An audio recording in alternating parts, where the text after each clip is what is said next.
You're sitting in your recliner not doing anything, and then you're questioning me because my viewpoint doesn't align with your viewpoint?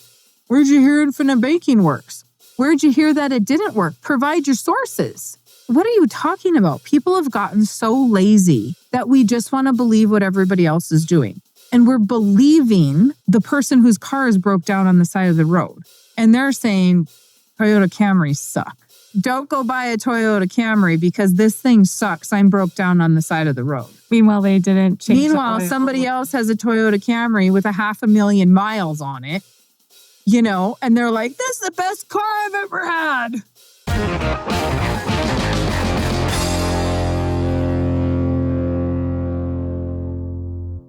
Hello, and welcome back to the podcast. Thank you very much for being here. All right, today we are getting into creating your own banking system through dividend-paying whole life. It's a big chapter. Are you ready? Ready. As you can tell, we've been batching these. We're hyping ourselves up. Not that we're not excited about the infinite banking concept, but we're very excited. Yeah, the new studio is quite cozy, and we all just want a nap at the moment. Okay. I like the quote here. You should have put my money on deposit with the bankers so that when I returned, I would have received it back with interest. Matthew 25:27. I like that. Because even in the Bible, like, what are you doing? Putting it, burying it. What were you thinking? That is not what you should have done with the money. And so, obviously Nelson talks about that it should be moving all the time. He says that the business of a bank originally restricted to money changing, and it is now devoted to taking money on deposit subject to check or draft, loaning money on credit, and any other associated form of general dealing in money or credit. So that is the dictionary definition. You finance everything that you buy. You either pay interest to someone else or you give up interest you could have earned otherwise. Huh, that's a new statement I've not heard before. I think we should talk about this because I think that it's very easy to not fully grasp this concept. So how would you put this in Mary Jo's terms to help people understand this simply? That you either pay interest or give up interest? Mm-hmm. Like, how am I giving up interest if I pay cash? Because you couldn't put it in the policy to earn compound interest and dividends. You couldn't put it in an IRA to earn interest. You couldn't do anything else with it. It did one thing. It bought a car, it bought a house, it did one thing. So it's like that's the ending of that dollar's earning potential. Correct. Like I traded the dollar for the car, or I traded the dollar for the groceries, or whatever it is. Yeah. So if I started a business with that cash, that business has earning potential. So you could argue with me and say, well, Mary Jo, you're not telling the full story. I started a business and now that's earning me interest. But I started a business by borrowing my cash value. And so now that policy is continuing to earn interest and the business is earning something. So I didn't finance it through the bank because that's lost interest.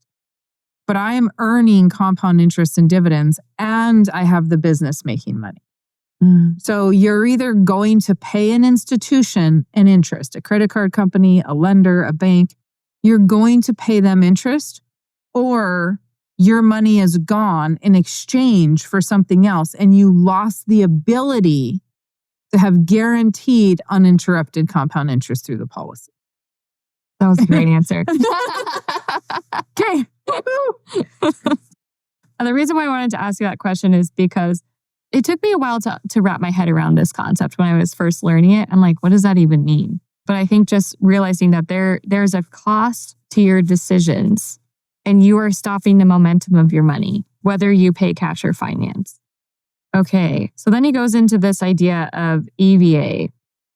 So basically what he was saying is that these businesses were using their money and not paying themselves interest for it. They weren't realizing that their money had a cost to it, but they were happy to pay interest to banking organizations.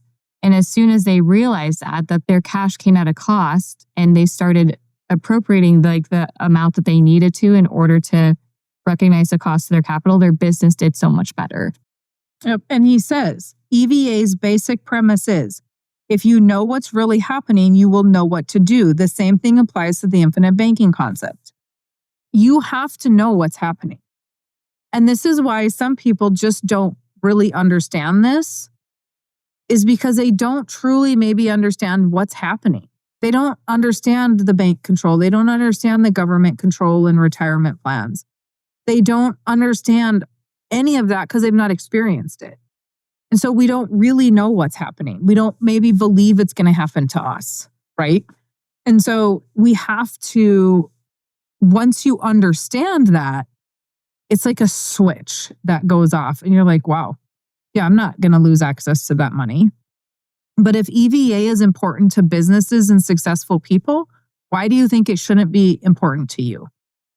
I remember there was a podcast of yours I was listening to, and you're like, you could do this concept with a shoebox. And it's like, yeah, you just make that payment to yourself with interest in a shoebox. Like the environment that we get to do this in is what makes it so much better. But the principles are the same successfully. Yeah. The concept is the same. Yeah. Take from your savings account and pay it back plus interest. If we just taught our kids that 97% of Americans that struggle would not be struggling because they would have this interest. They would understand that they have to be honest, because that's the piece that is the hardest for people to get, is why would I pay back extra interest? If we did that through a savings account or a shoebox or a mattress, or I don't care where you put it, but you've got the concept down. The tool is the leverage to earn the compound interest and dividends. Life insurance is the only tool that allows that. If there was a different tool, it would probably be easier for us to explain this. Yeah, I agree.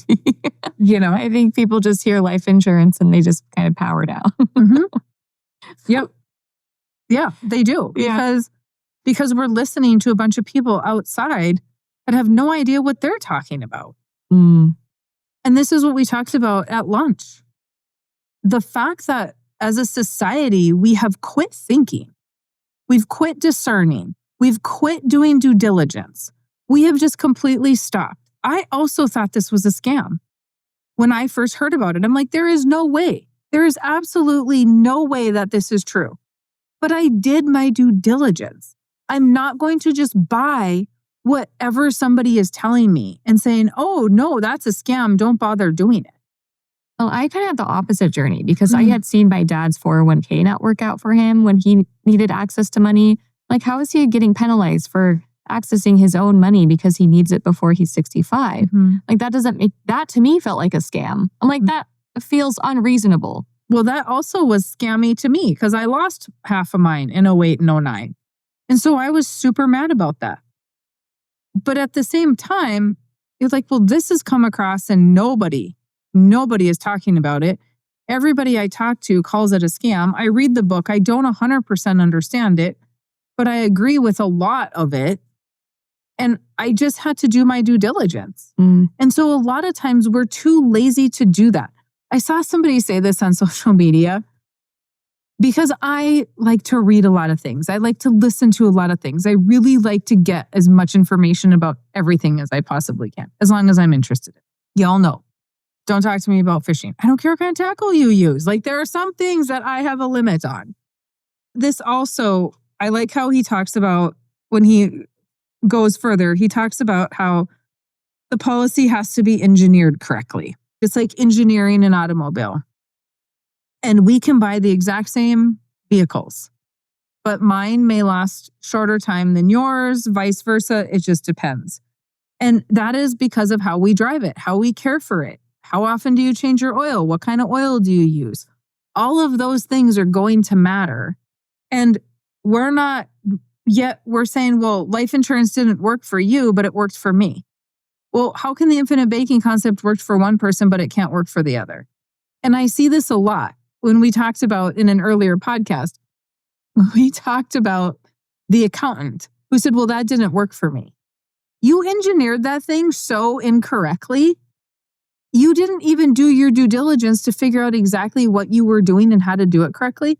And now you're saying it doesn't work. So that's your general message to the world. And you are a professional that's licensed. And you're telling people that that doesn't work. And so we have to really consider too, like, it doesn't matter what it is, how much due diligence was done, what are they listening to, what was the experience. And so a lot of people will say, I hate whole life because my mom bought whole life insurance and she died without it. She bought universal life insurance and it ate itself up, and that's why she died without it. And so we can't just lump it all together and say, oh, it's all bad. Mm-hmm.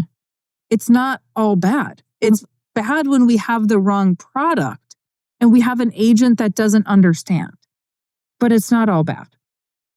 Everybody's is going to perform differently. If I don't pay more interest back to myself and you do, you're going to have a better vehicle long term than I'm going to have for retirement because you've paid it back. If you let your money sit in your life insurance policy as a savings account and I use mine to buy cash flowing assets, I'm going to have better use of mine and I'm going to look like mine is doing me more favors than you because you're just using yours as a savings account. So how are you using that vehicle? We can't just lump sum say, oh, it was bad. Do we really want to listen to everybody else to make our decisions, or do we want to do the work? So I just recently saw a quote or a post that was great. Somebody was sharing something and they were mad. And they said, here's the deal. Don't ask me where I found my source. Go out and find it yourself because I had to. Stop asking everything to be handed over to you. And that is so right. I get so mad when people are like, well, where'd you hear that? On a billion things I listen to. Why should I just hand over all my sources? You're sitting in your recliner not doing anything? And then you're questioning me because my viewpoint doesn't align with your viewpoint? Where'd you hear infinite banking works? Where'd you hear that it didn't work? Provide your sources. What are you talking about? People have gotten so lazy that we just want to believe what everybody else is doing. And we're believing the person whose cars broke down on the side of the road. And they're saying Toyota Camrys suck. Right? Don't go buy a Toyota Camry because this thing sucks. I'm broke down on the side of the road. Meanwhile, they didn't change. Meanwhile, somebody else has a Toyota Camry with 500,000 miles on it, and they're like, this is the best car I've ever had. Well, it just really all boils down to like accountability. It's like the system works, the tool works. When it doesn't work is when you have human error. Right. And there's human error in everything. There is. Right? I used to drive like a maniac. Gee, I wonder why my engines were never great. Why is my oil always mixing with my gas? Because I'm blowing gaskets. Because I'm not letting it warm up. I'm taking off like a crazy lady from a stop sign and a stoplight. Like drive like a normal person. Let up on the gas a little bit. Gee, now my vehicles last longer. Isn't that something? Isn't that interesting? It's the same thing with a policy, but I didn't ask.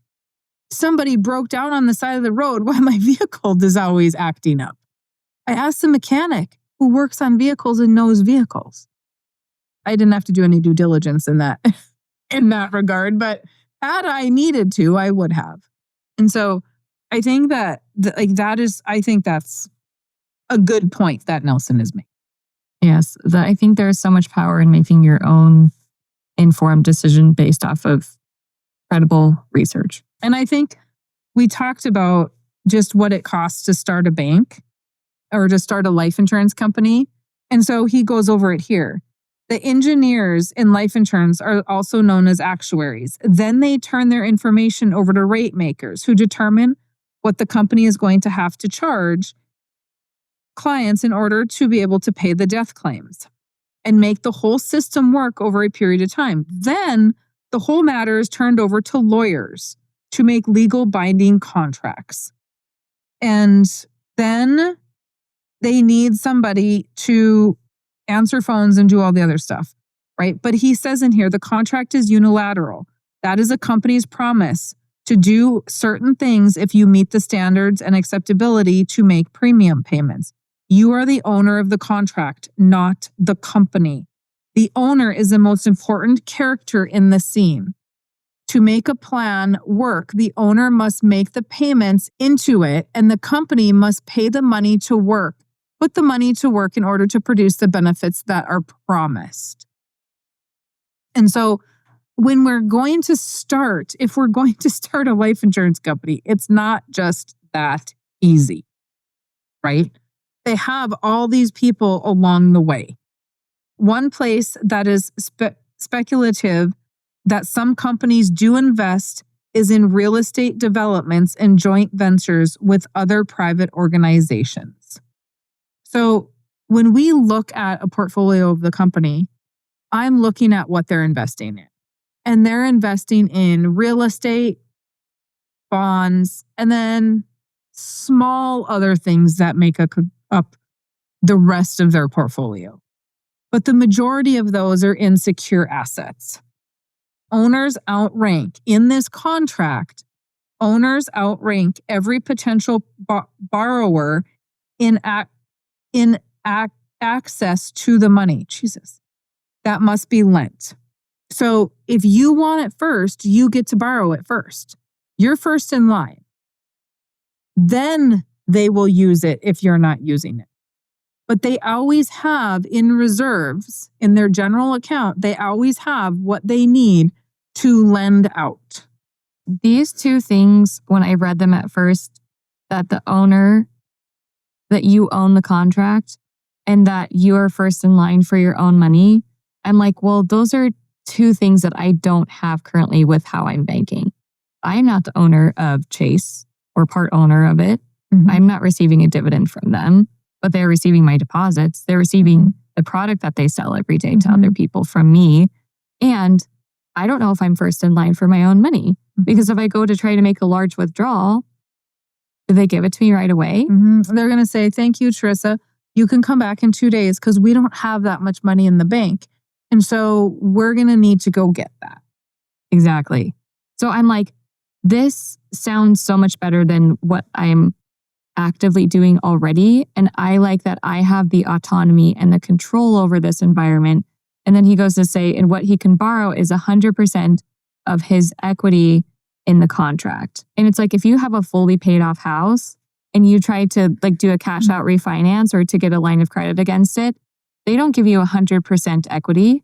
And I think the other important piece here is that if you have whole life, you have access to basically 90% of your cash value, 95% of your cash value. Depending on how you fund it. Yes, depending on how it's structured, whatever. But typically insurance companies are just going to hold back what they need for interest, but the rest of it is available. So it's 95, 94, 96, depending on interest rate, okay? What people don't understand is when they buy universal life policies, you don't have access to all that money. There's a 15 to 20 year surrender period. And so you might have access to 80%, 70%, depending on none of it. Really, year one, you don't have access to anything in cash value because there's a surrender charge. And so when you're buying universal life, you don't have access to all your money for 15 to 20 years. In whole life, you have access to all of the cash value available day one. Very different. And anybody that comes to me with the universal life policy does not understand that. They're like, well, is there a penalty to borrow? Is there a penalty for what? There's no penalty in whole life. You have access to cash value.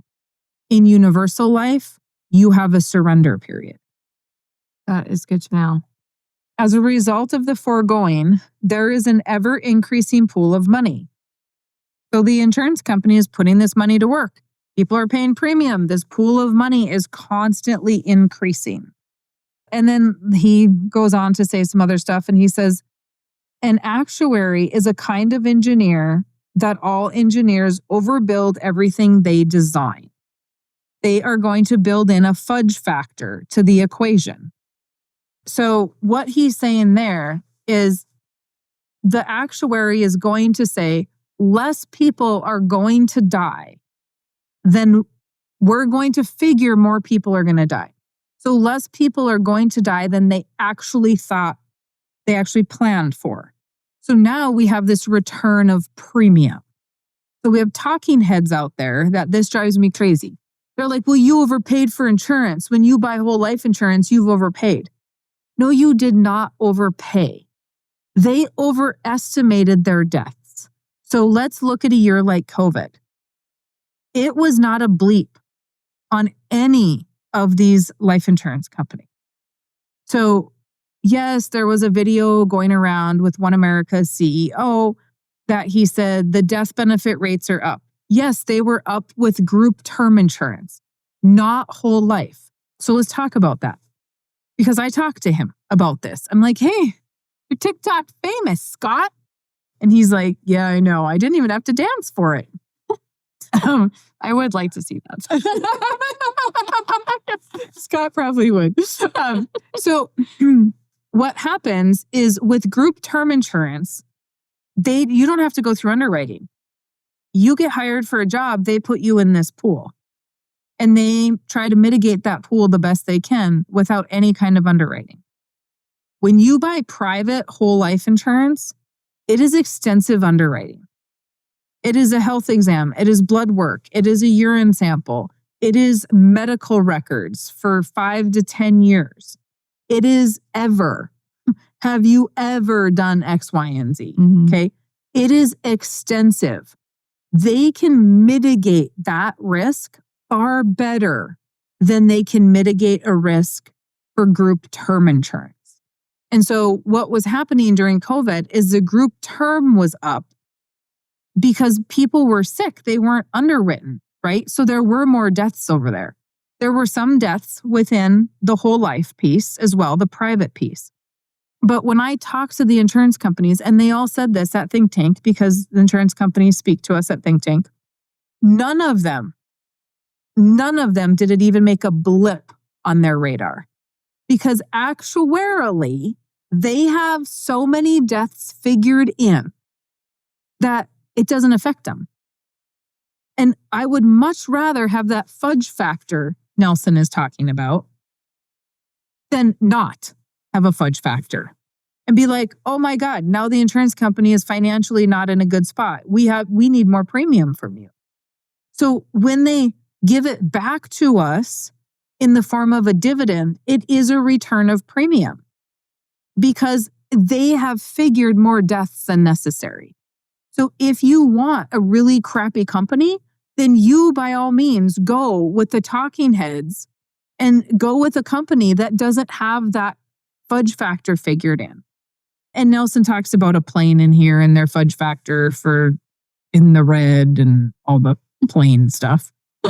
Clearly one of the topics I don't care to learn about. But that is what is important, is even in our cars, right? There's probably a fudge factor figured into how much gas before we run out. I'm hoping there's a fudge factor because when I get low, I'm like, how long can I make it? Yeah, is it really going to go another 20 miles or is it actually 25? I guess I don't really want to find out, but someday we might have to find out. I like that he goes on to say, furthermore, the policy is engineered to become more efficient every year, no matter what happens. That is, if the owner does what is called for in premium paying loan repayments plus interest thereon, there are at least equal to or better than the general investment portfolio of the company. That is because the cash value is guaranteed to ultimately reach the face amount of the policy by age 100 of the insured. There's an ever-decreasing net amount at risk for the company.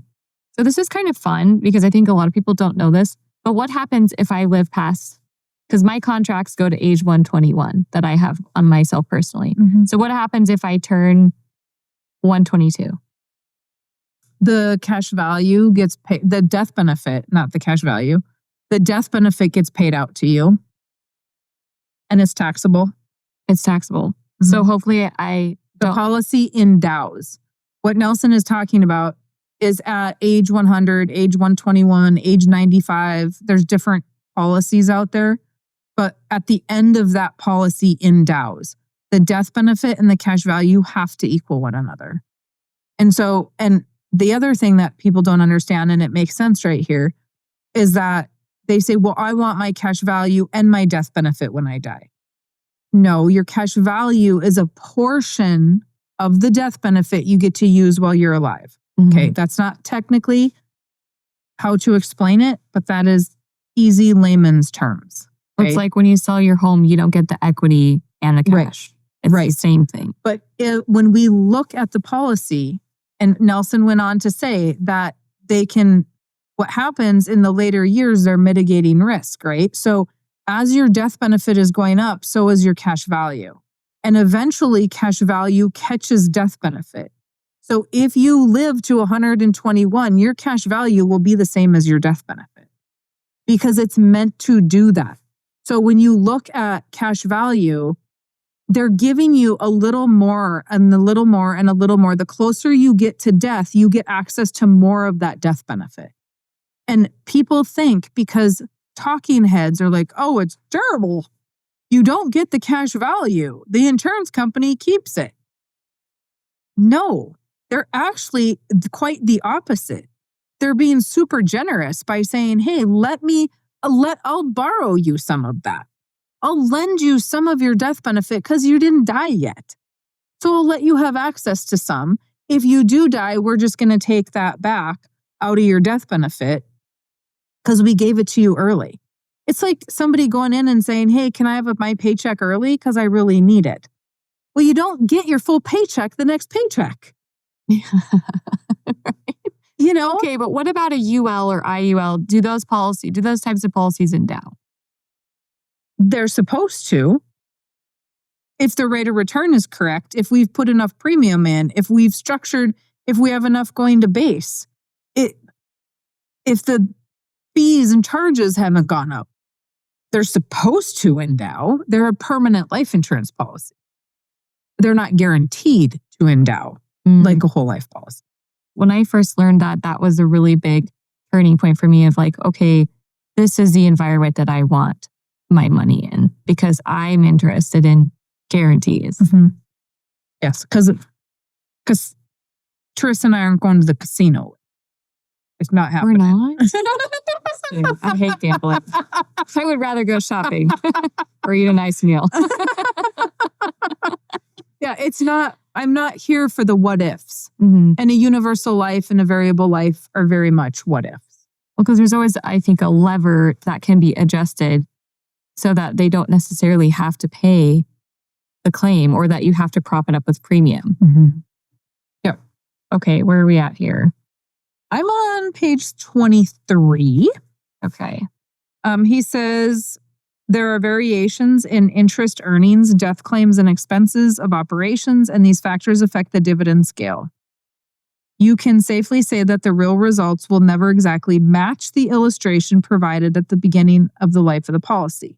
Once a dividend is declared, its value is guaranteed from that point on. It can never lose value in the future, as can the value of securities.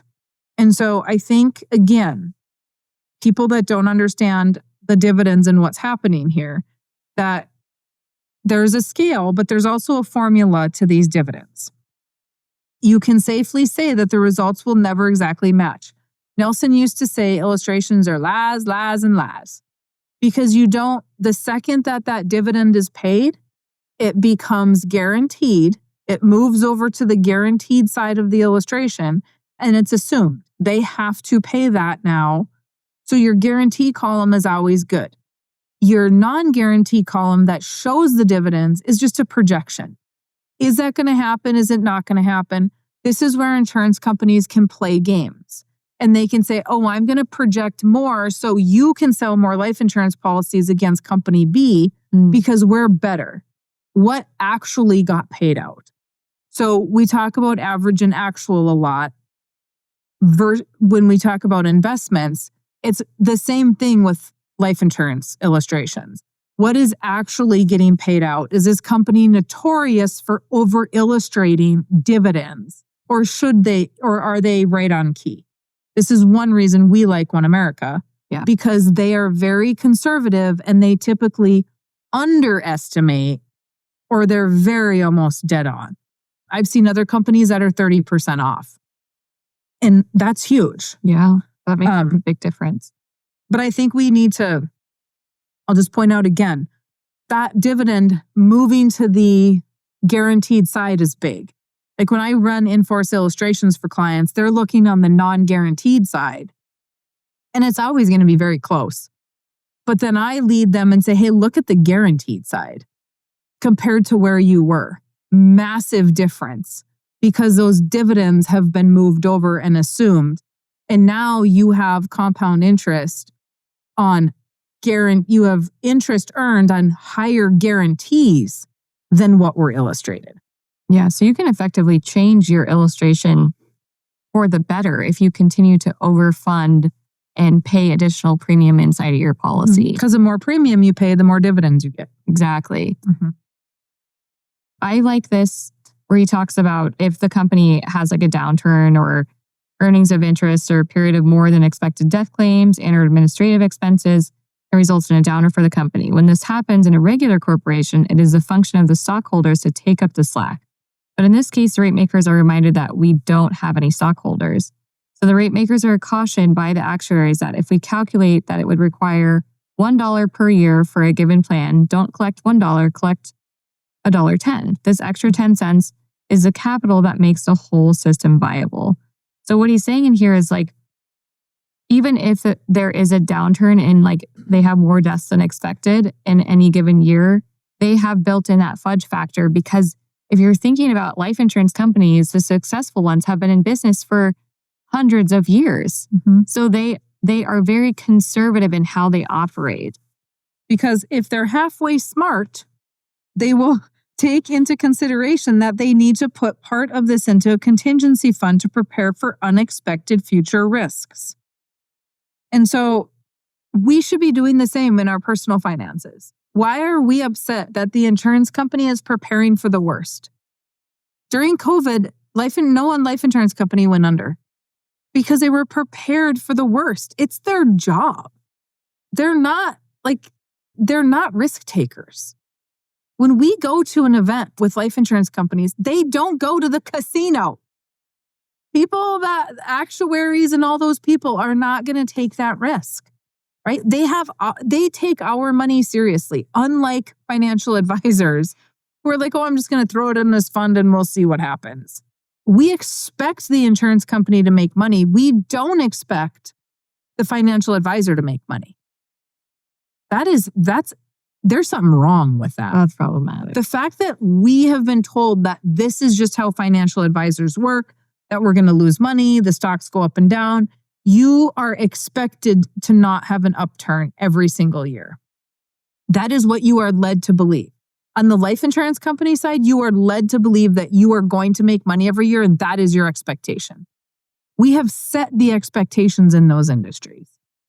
I think I'll go with the one where I'm expected to make money. Yeah, guaranteed. Yeah. Like what is the guarantee of most financial products?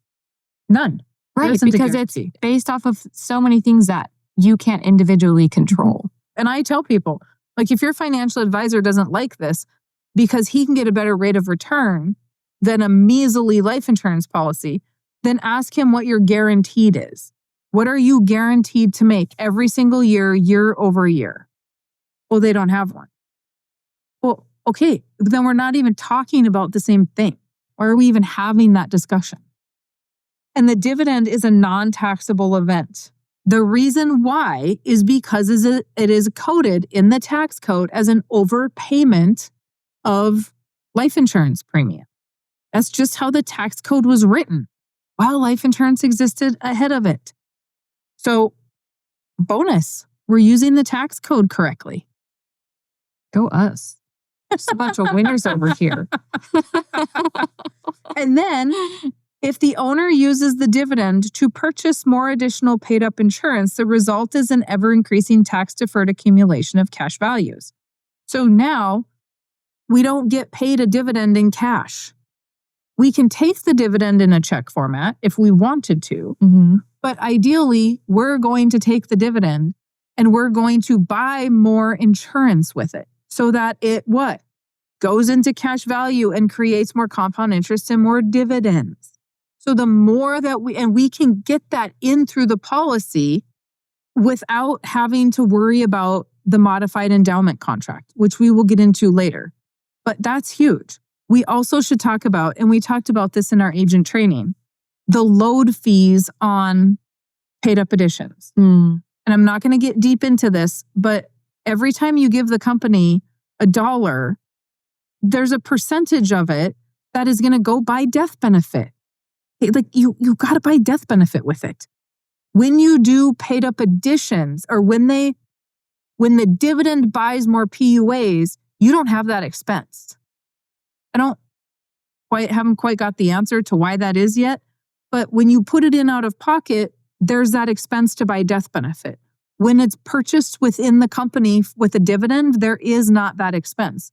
So you want those dividends to buy more death benefit because it's like the best buy that you're going to get. It's a good deal. Yes. And Nelson took his dividends for 3 years just to prove to people that you could do that. And then he quit because he's losing money. He's losing the power of compounding on those dividend checks. Oh, yes. Okay. So here he goes on to say, I bought a policy from a major insurance company in 1959, and the annual dividend is over 10 times the annual premium now. There's your rate of return. Right.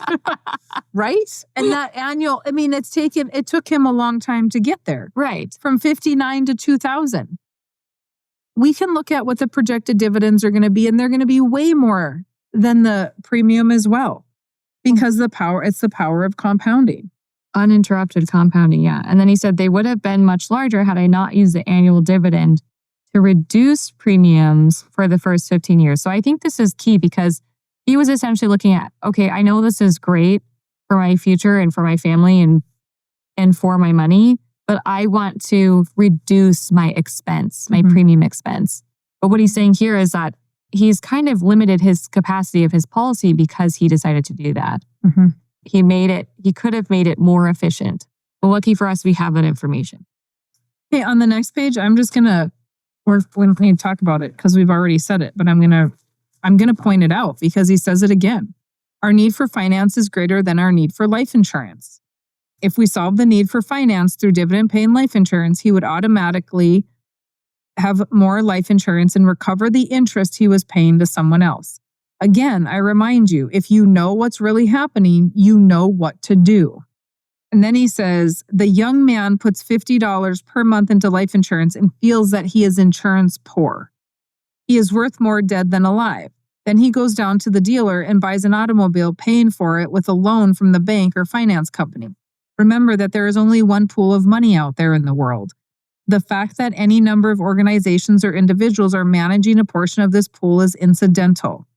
I have never seen a monthly list of investments from a dozen major insurance companies that did not include finance companies as a place where they have loaned blocks of money. The finance company simply buys blocks of money, adds a fee to it, and loans it to the consumer to buy cars. So your car dealers are financing it for you. If they're not financing it through a bank, where are they getting it? From insurance companies or from banks, because there's one pool of money and there's only a handful of people that manage that pool of money. So essentially, in participating in this process, we're kind of effectively cutting out. We're cutting out the third party. Absolutely. Right.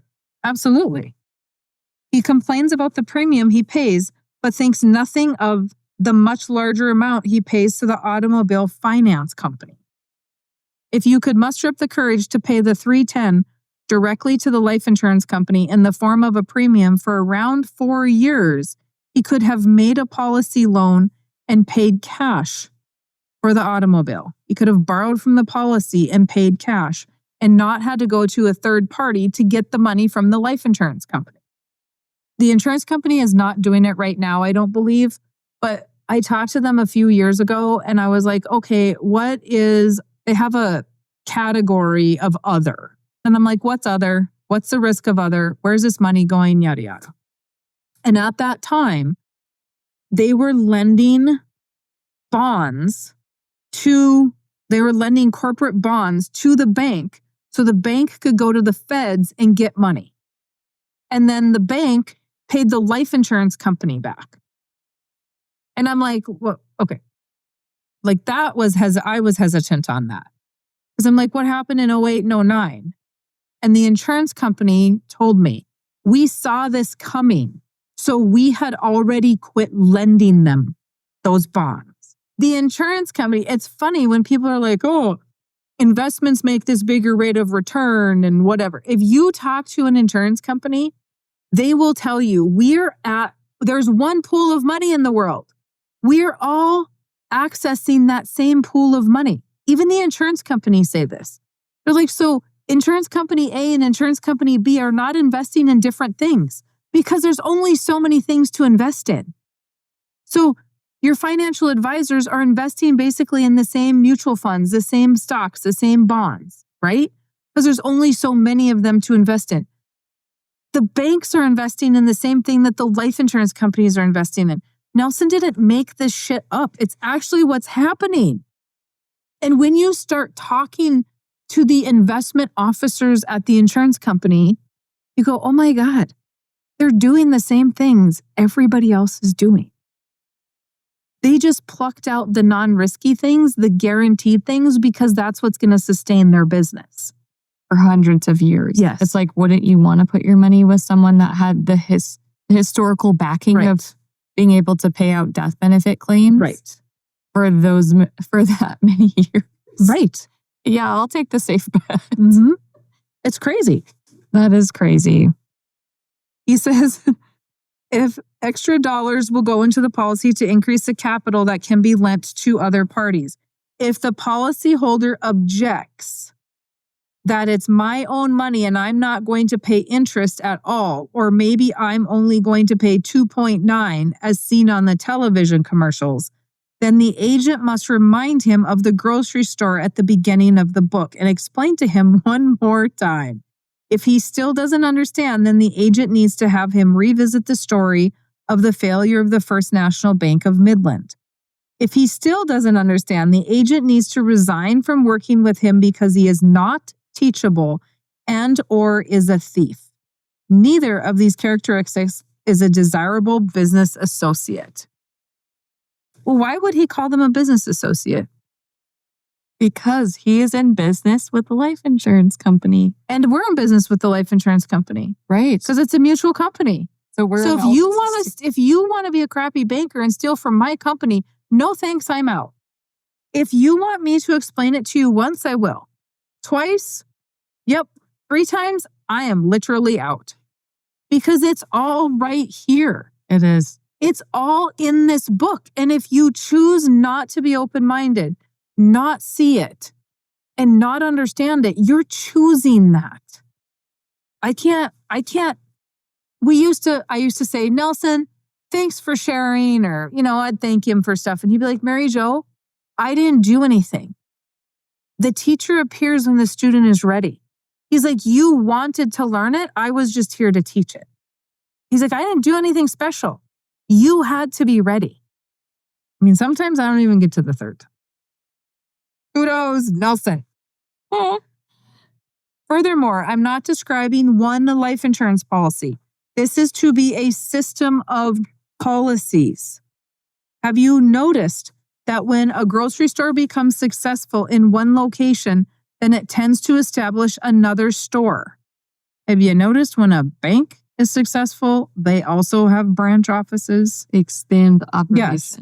It will take the average person at least 20 to 25 years to build a banking system through life insurance to accommodate all of his own needs for finance, his autos, house, etc. But once the system is established, it can be passed on to the future generations as long as they can be taught how the system works and suppress their baser instincts to go out of the back door with the grocery store.